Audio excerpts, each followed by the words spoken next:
Had a customer having issues with channels breaking up. See this right here? This was hooked on the back. So this right here is like a push-on connection. So it's just a wall plate. Put this on here, and it just comes off. Right? You don't want that. What you want is this.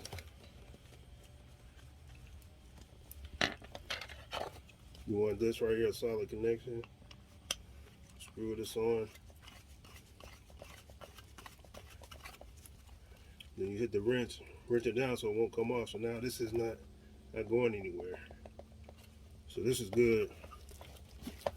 But this right here, this extra connection right here, a little slide on. This is trash.